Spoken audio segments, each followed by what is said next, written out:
priceless.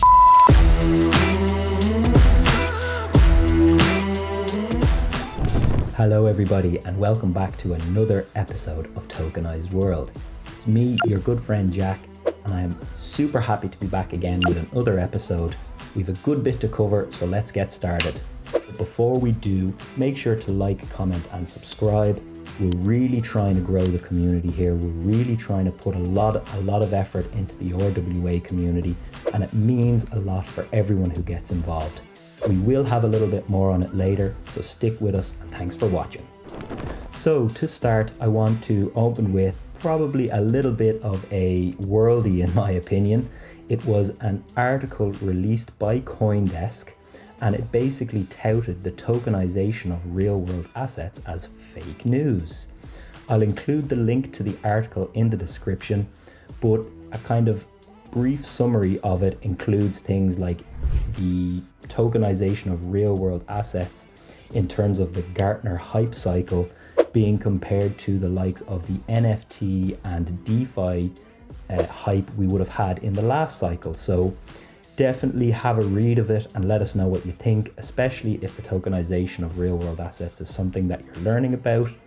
And yeah, let us know what you think in the comments below.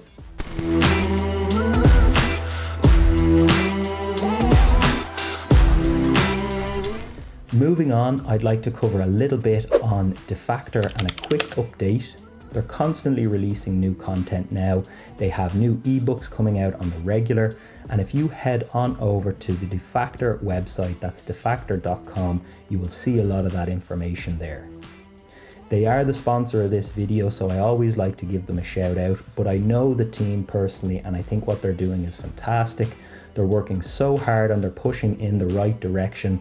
I'm also a FACTR token holder myself, so it is something that I do truly believe is a great project. One of the best pieces of news I've heard in a while from the Defactor team would include the lockup of 100 million FACTR tokens. If you head on over to the Engage app, which is their staking tool, you can see, and that is engage.defactor.com, have a little look at the FACTR dashboard and you will see that number 6 along the ecosystem wallets is the governance long-term lock, which shows that 100% of 100 million FACTR tokens have been locked up. And in a recent tweet, or I think it was a recent post across their social media, they went through the reasons as to why that's really good. So there was 3 points. One being that the fewer tokens in circulation really means that maybe there might be an increase in value of the token itself, but it also shows that there's a 2-year dedication, and beyond that as well. It's not just 2 years, but there is a minimum of a 2-year dedication to the project and growing it and making it better, and just constantly building and showing that to the community as well, which is something that they've really started to do over the last while with the ebooks that you can find on the website and the podcast series that they've now started, which is just a really nice thing to listen to as well, especially if you're into RWAs. So you can see that on engage.defactor.com. Another reason why this is great is because it was actually a community vote, and yeah, the community voted to lock up the tokens for 2 years, which was just good to see. I'm a FACTR token holder myself, like I said, so it was really good to see that there's a serious dedication to this project and really growing it, especially in, I'd say, the new RWA space. And with that, the team are heading to token 2049 this April. I believe it's the 18th and 19th, and that is in Dubai. I plan on being there myself, and this is just a little bit of a message to everyone in the community that if you are actually planning to be there, give us a shout. If you're a FACTR token holder and you're planning to be there, definitely give us a shout. And let's just meet up. Maybe we'll catch a side event, maybe we'll catch the main event, but let's just go and, like I'm saying, all the community get together, have a bit of a meetup, maybe share a beer and just get to know each other. It should be really, really good. Should be a bit of fun. Oh, new friend! Hey! Oh, friend! Please be my friend! And yeah, like I said, this is a big one. It's going to be the first time I've been at Token 2049, and from what I've heard, it's very, very good. There's a lot going on. There's probably a lot to see and a lot to do in 2 days, but don't let that stop you from trying to reach out to some of the FACTR community or some of the Defactor community, or even just some of the RWA community as well. It'll be really, really good to meet with some people who have a similar mindset. So if that's you and you are interested in meeting up, give us a shout, drop me a message. It could be on Telegram, it could be on our RWA.Community Discord channel, but definitely do if you're planning on being there. I'd love to meet up with some of the community. So like I was saying in my last episode, I wanted to take a look at RWA.xyz in just a little bit more detail. It's not necessarily a deep dive into the information, because on the actual website it just provides a nice chunk of information for people who really want to just have a look at some pools, some projects, some protocols, and just see what's actually getting tokenized in the real world asset space. So as usual, we're on RWA.xyz. There's information on active loans, total loan value, the actual amount of loans. With that, I'm going to scroll down here and we're just going to take a little look at the active loans value by protocol. And we'll start at the very top, which brings us to Centrifuge. So if there's anyone from Centrifuge paying attention or watching this video, big shout out to Centrifuge. Give me a shout if you want any videos made. I'd really like to offer this as a service to a lot of different protocols and projects out there.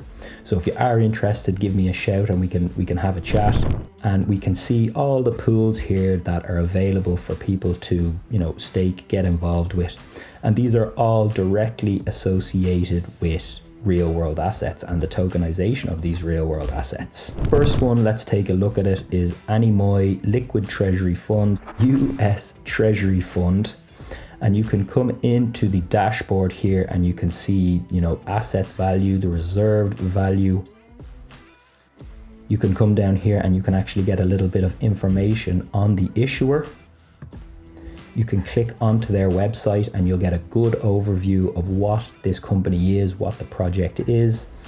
Straight away, Animoy is a Web3 native asset manager providing investors with exposure to a broad spectrum of superior assets. So that looks pretty interesting. We'll flick back here through to the Centrifuge.io where there is pools again, and we'll just nip back out. So there you go, that's a pool that involves US Treasury funds. You can see the value locked in USDC at the minute, and then the average maturity, which is sitting at about 5.3 months. Not bad all in all. We'll take a little look at the next one down.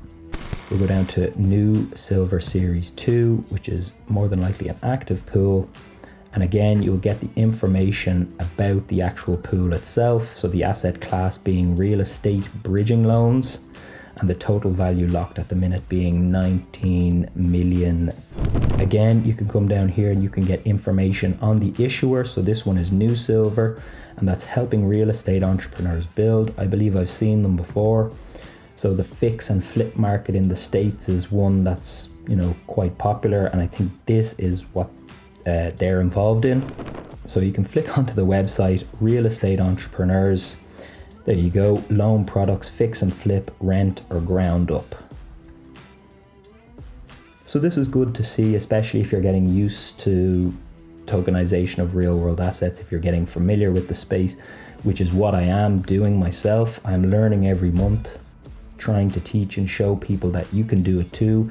All this information is very accessible for everybody to see, which is one of the major benefits of blockchain and blockchain technology.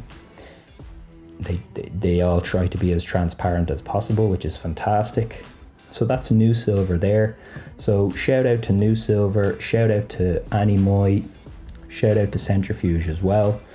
And again, in another episode, we're going to go even further. Maybe I'll try and get someone on to talk about these pools. Maybe I'll contact Centrifuge and see if they're actually interested in jumping on for a quick chat just about how it all works and how it all fits together.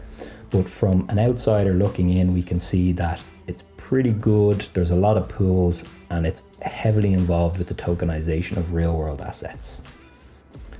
So again, big shout out to RWA.xyz. This information is really handy to have, and it's literally just at the click of a couple of buttons. And you can see on their website as well that they have real estate and stablecoin information coming very soon, which will be interesting to see, because obviously real estate is one that I'm very interested in, and stablecoins is just such a big part of the tokenization of real world assets. And that's our little roundup on RWA.xyz. So big shout out to everyone who I mentioned, and let's move on.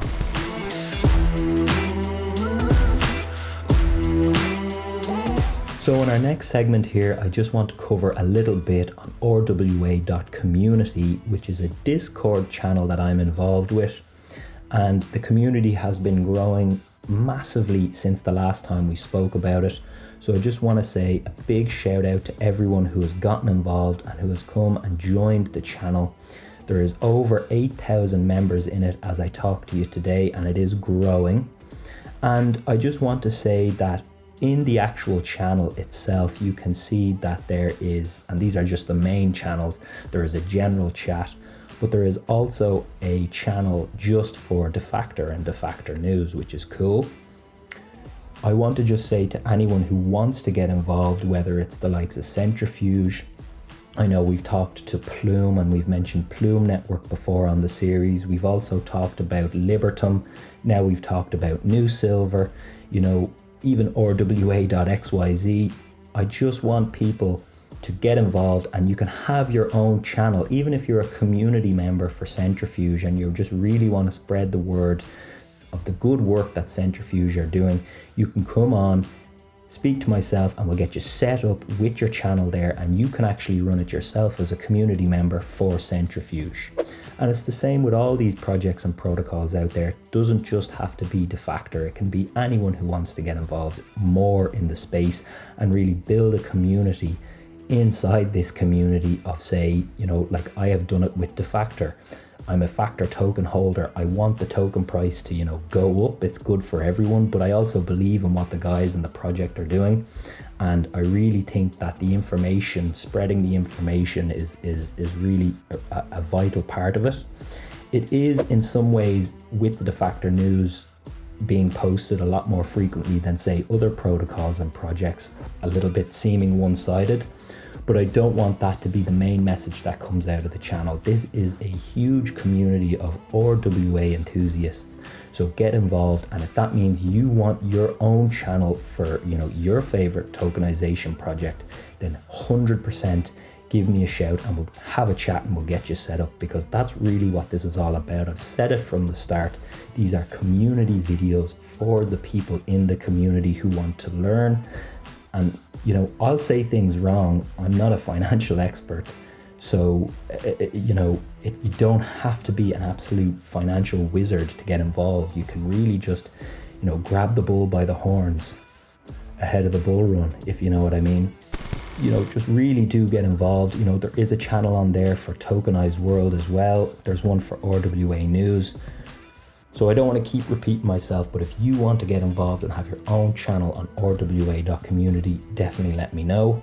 And once again, just a massive, massive, massive shout out to the community and everyone who's gotten involved in the last while.